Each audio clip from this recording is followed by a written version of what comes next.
Peter Dutton has been doing his level best to shape his origin story lately. I was born into an outer suburbs working class family. I worked in a butcher shop after school and on Saturdays from grade 7 until I started uni. I have saved diligently over those years, and it allowed me to put together a deposit for a house. And I bought my first home at age 19. Trying to pitch himself as the hard-working, self-made man. I did work hard, and I bought my first house at 19 or 20 or something like that. The guy that understands the struggles of everyday Australians. But that image he's been working so hard to cultivate took a bit of a hammering last week. The first story focused on Peter Dutton, property tycoon. To be honest, I don't need to spend too much time on this one because, let's be real, it's not really new news. Dutton's property empire has been public knowledge for a while. I mean, even I took a look at it years ago. Based on his register of interests, Dutton's been buying and selling property like he's been doing the rounds of a monopoly board. So play Monopoly. Do not pass go. Go directly to McDonald's. Dutton's property portfolio has attracted attention in the past. His interests in childcare centres have caught media attention a couple of times in his political career. His failure to always disclose in a timely fashion has also been reported on previously. There was also that time where he had a memory failure and he forgot to declare $1 million commercial property. I mean, hands up, who among us hasn't forgotten they owned $1 million property at least once in our lives? Bueller. There's no doubt Dutton has been active in the property market.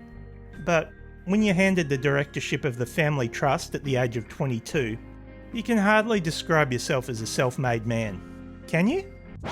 There wasn't really much in this one that hasn't been talked about before. The only interesting part about it was the timing. With the election not far away, Dutton has been working on his personal branding, the guy that built himself up from nothing. But a fair bit of that gloss comes off once you learn that while Dutton may not be the richest opposition leader the country has ever had, compared to the average Australian, the guy's loaded. The self-made man narrative also starts to look a little shaky when you find out that his dad was instrumental in his early success. But remember, when it comes to politicians and property, he's really not a unicorn.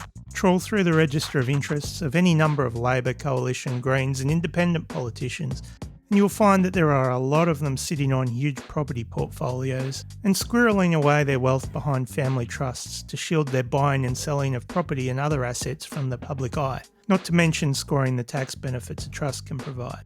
I'm not sure that the property tycoon story will do all that much damage to Dutton, largely because I really don't think Labor are in any position to prosecute this one too hard. If they did, it would risk blowing back in their face.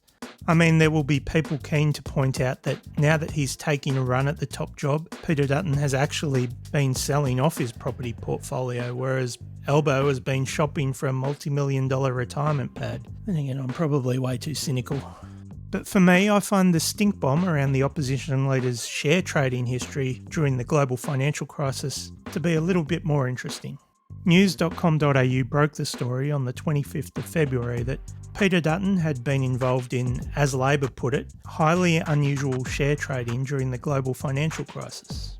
As the news.com.au report outlines, between October 2008 and March 2009, Dutton updated his register of interest 13 times to indicate that he had either bought or sold shares, having not bought or sold any in the 3 years prior. And when you look at the number of updates in his register of interests relating to shareholdings for each of his terms, that 4 to 5 month period is a clear standout. The timeline around the January 2009 trades received a lot of media attention.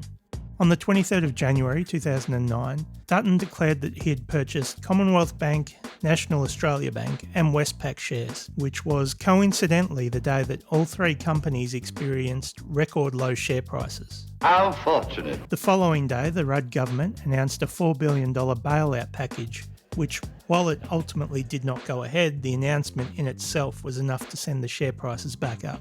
The example in the article highlights that Commonwealth Bank shares rose from $23.94 at the close of trading on the 23rd of January, when Dutton declared his purchase, to a high of $29.11 on the day that Dutton declared that he had sold the Commonwealth Bank shares. So that's a handy increase of 21.6% in just 12 days. That's highly unusual. I mean, highly unusual is one way to describe it. Given that Dutton's history of share trading appears to be predominantly confined to this little period of history, well, unusual. But then again, I'm a naturally suspicious guy, so who knows? Maybe he is just a shrewd investor that bought on the dip. On the surface alone, there are a whole heap of questions that deserve answers, and I don't think Dutton, given that he actually waited so long to poke his head out to respond, really responded all that adequately. For what it's worth here, I have to say that I tend to agree with a lot of what Jacqui Lambie had to say, and she says it with a lot more colour than I can. It also emerged this week the opposition leader had bought bank shares in 2009. That was prior to the then Rudd government announcing a $4 billion bailout for banks. Mr Dutton had purchased shares, I believe, at 3 major banks for record low prices before later selling some of them on when prices rose. Look, he says he's acted with integrity. I believe he described himself as an astute investor.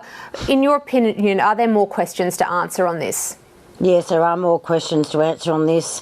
That's a bloody one hell of a coincidence that, within a short period of time, I think it was 3 days, that you went and invested in three lots of 4 out of those shares. I just find that way too much of a coincidence. I'm sorry, I don't know whether something's been overheard and he's taken a gamble on that, but I think there's more to this story and it should be investigated. And as a matter of fact, if ASIC isn't onto it, which they wouldn't be because they're about as much help as a wet paper bag, ASIC should have been onto this years ago, and if anything, they have failed to do their due diligence. But seriously, this needs further investigation, and it should be investigated further. Okay. And I don't care if it was 14 years ago. I don't care. I don't care if it's only been brought out today. I want to know, did Peter Dutton know leading up before he bought those shares, did he know anything, or was he given any advice? Because quite frankly, is this close to insider trading? And that's what he needs to answer. It's just a coincidence? I don't think so. I just don't think so. I think it should go to the National Anti-Corruption Commission, but, they don't have public hearings. We wouldn't know what was going on, and they're choosing what they look into and what they don't. To be honest with you, I think the National Anti-Corruption Commission, and I'll call it, has been a really big letdown to many Australians out there. It's not been given the powers. The right person is not leading it. It has been a great letdown to many Australians out there. That's what they're telling me. I've been watching it. It's pretty poor, but he should be investigated. I don't care who does it, but it needs a thorough investigation done on Peter Dutton. Did he or did he not know? Did he have inside information? And we need to know that, and he needs to come out and be honest. And mate, to take a day to spend with your spin doctors before you answer those questions, my God, if that doesn't ring a guilty red flag bell, I don't know what does. You spent a day before you come and answer the Australian public with all your spin doctors. Oh dear, absolutely atrocious on your leadership today. The other interesting part of the share trading story, along with its timing and that it appears that it's taken over 15 years to surface, is that via this story, Labor may have inadvertently raised the profile of dirt units heading toward the election. When Andrew Charlton popped on to 7:30 to run through what sounded like lovingly scripted disappointment in the opposition leader, he also indicated that the government had been sitting on the story for a period of time and that they were also the source of it. You were an advisor to the Rudd government during the global financial crisis. First of all, your reaction when you learned that Peter Dutton had bought and sold bank shares during the crisis? My jaw fell to the floor. Why? Because I was there. For best performance by an actor in a leading role, the Oscar goes to Andrew Charlton. You said earlier on that your jaw dropped when you learnt this piece of information. When did you learn it? I learnt it when I saw the information that had come out, in relation to his register of interests. You mean this week? No, before this week, I was made aware of it. By whom? By the Prime Minister's office, who had been looking at it. So how long had the Prime Minister's office been looking at it? I don't know the answer to that question. What you're saying is the government had access to this information, was in possession of, that Anthony Albanese was in possession of this information before it appeared in the media. Absolutely. I mean, it is the government's job at a time when we're all looking at register of members' interests to look at this information. Does that suggest that this is, as the opposition says, an attempt to slur Peter Dutton? Because clearly when the government had the information, they didn't release it straight away. If it was of such enormous ethical importance, as you suggest, why not release it that day? Why save it up? I'm not sure it was saved up at all. I think it was released promptly. Well, how promptly? When did you become aware of it? Reasonably shortly before it was made available in the media. I'm sorry, Mr. Charlton, but what's reasonably soon? Very happy to answer this question. It would have been a matter of days or weeks. Yeah. Days or weeks. So as long ago as 7 days ago? Could have been more than 7 days ago, yes. More than 7 days ago. So the government has been sitting on this piece of information for at least a week, but could be more? I'm not sure the government was sitting on it. I'm not sure how the information flowed, but certainly this was something that, we were all looking at in relation to the members' interests. Just a question about you. Peter Dutton was campaigning in your electorate today, a marginal electorate. Is it politically opportune for you to bring this up today? I don't think so. Look, dirt units exist. They've existed for years. As the name implies, they exist to dig up dirt on, or research, political opponents, and to then provide that dirt to anyone in the media that'll run with it. I wouldn't be all that shocked if these days it extends beyond legacy media to include influencers, depending on the type of dirt on offer. Actually, to be honest, I'd be more surprised if dirt units haven't been doing that for years already. And dirt units aren't necessarily handing over fully fledged files either. Their actions could be as simple as something like an anonymous tip, like, hey, you should look into so-and-so's house purchase, or whatever. For what it's worth, Bill Shorten's office ran one of the more well-known and prolific dirt units back in the day. This article is well worth a read if you've got the time. But don't for a second think that dirt units are a Labor-only thing. The Liberal Party don't mind having a crack themselves when it suits. That's why any whinging from Dutton is more than a tad hypocritical.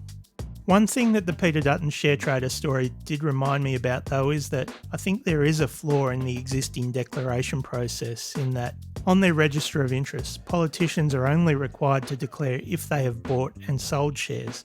They don't have to declare the value or amount of shares that they've purchased. So in this case, we don't know whether Dutton bought and sold $100 worth of shares or $100,000 worth of shares.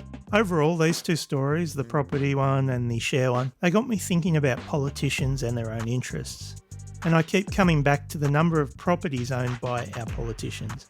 When so many of them benefit from negative gearing and capital gains tax concessions, should it really be any surprise that neither major party wants to touch either of those things with a 10-foot barge pole?